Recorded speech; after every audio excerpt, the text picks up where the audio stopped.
थोड़ी सी रिमझिम शुरू होने के बाद ये केरी की चटनी लहसुन के तड़के के साथ वाह, खाने का मजा 100 गुना बढ़ा देती है। और ये मस्त सी चटाकेदार चटनी बनाने के लिए हमने यहाँ ली है आधा किलो केरी। केरी एकदम ताजी हरी देख करके लेनी हमें, जो कि अंदर से बिल्कुल कड़क निकले। कच्चे आम को ही केरी कहा जाता है। आपके यहाँ कच्चे आम को क्या कहते हैं, प्लीज हमें कमेंट करके जरूर बताएं। कच्चे आम को हमने बहुत अच्छे से वॉश करने के बाद एक सूखे कपड़े से पोंछ लिया है और इसको हमने ऊपर का छिलका उतार के इस तरह से छील लिया है। अब नाइफ से हम इसको कैसे भी रफली चॉप कर लेंगे। इस चटनी को बनाने के बाद आप इसको फ्रिज में रख के 2 से 3 महीने आराम से आप इसे खा सकते हैं। आप चाहें तो इस केरी और लहसुन को हमाम दस्ते के अंदर कूट सकते हैं, पर इलेक्ट्रिक चॉपर के अंदर आपको बिल्कुल वैसा ही टेक्सचर मिलेगा जैसा कि हम हमाम दस्ते में कूटने के बाद में हमको मिलता है। 15 से 20 हमने लहसुन की कलियां ली हैं। आप चाहें तो लहसुन कम ज्यादा कर सकते हैं। देखिए, किसी भी रेसिपी को परफेक्ट बनाने के लिए आप वीडियो को पूरा देखें, स्किप बिल्कुल ना करें। देखिए, जैसे हम हमाम दस्ते में कूट करके तैयार करते हैं, बिल्कुल वैसा ही टेक्सचर बन करके तैयार हुआ है। अब हम कुछ घर के ही मसाले इस चटनी में डालेंगे, उन्हें भी हम दरदरा पीस के तैयार करेंगे। 1 चम्मच में डाल रही हूँ यहाँ पर जीरा, 1 चम्मच में डाल रही हूँ सौंफ और आधा चम्मच मैंने ली है साबुत काली मिर्ची। सिर्फ 2 पीस हम लेंगे यहाँ पर हरी इलायची के और 1 चम्मच हम लेंगे अजवाइन। बहुत ज्यादा क्वांटिटी में हमको ये मसाले नहीं लेने हैं, नहीं तो चटनी का कलर भी ब्लैक हो जाएगा और उसका स्वाद अच्छा नहीं आएगा। देखिए, दरदरा सा हमने इसको पीस लिया है। अब हम रखेंगे फ्लेम पर एक कढ़ाई और 4 बड़े चम्मच में ले रही हूँ यहाँ पर सरसों का तेल। आप चाहें तो नॉर्मल आपके खाने का जो तेल है उसी में इस चटनी को बना सकते हैं, लेकिन सरसों के तेल में इसका स्वाद बहुत ही अच्छा बनता है। 1/4 टीस्पून हमने डाला इसमें हींग का पाउडर और अब ये हम दरदरा पिसा हुआ हमारा मिक्सचर इसमें डाल देंगे।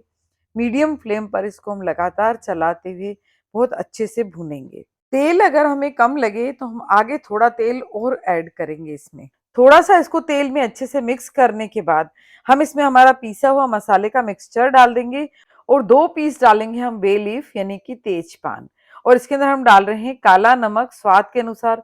मैं यहाँ पर 1 चम्मच काला नमक डाल रही हूँ, आधा चम्मच डाल रही हूँ हल्दी का पाउडर, 1 चम्मच में यहाँ डालूंगी लाल मिर्च पाउडर और बहुत अच्छे कलर के लिए मैं यहाँ पर डालूंगी 1 चम्मच कश्मीरी लाल मिर्च पाउडर। बहुत अच्छे से हम इन सब मसालों को इस मिक्सचर के अंदर मिक्स करेंगे। लगातार चलाते हुए मीडियम आंच पर हम इसको तब तक भूनेंगे जब तक कि ऑयल इसमें से बाहर छूटने नहीं लगे। लहसुन का कच्चापन इसमें बिल्कुल भी नहीं रहना चाहिए। कच्ची केरी और सभी मसाले बहुत अच्छे से भुन जाने चाहिए।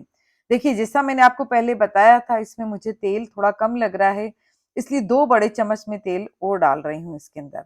तेल में अच्छे से भुनी हुई होगी ये चटनी तो काफी टाइम तक ये बिल्कुल भी खराब नहीं होगी। हमें मीडियम आंच पर इसे लगातार चलाते रहना है। कम से कम 10 से 12 मिनट लग जाते हैं इस चटनी को अच्छे से भूनने में। धीरे धीरे इस चटनी में से ऑयल छूटने लगेगा और इसका एक बहुत प्यारा सा कलर आने लगेगा। इसकी रंगत देख करके आपको खुद ही पता चल जाएगा कि ये बहुत अच्छे से पक गई है।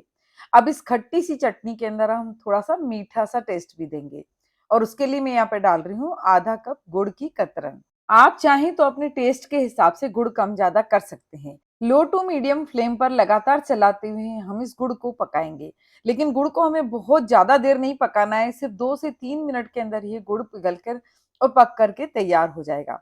अगर हम गुड़ ज्यादा पका देंगे तो ये चटनी ठंडी होने के बाद हार्ड हो जाएगी। देखिए, आपको वीडियो में देखकर ही पता चल रहा होगा कि कितनी मस्त चटनी हमारी बनकर के तैयार हो गई है।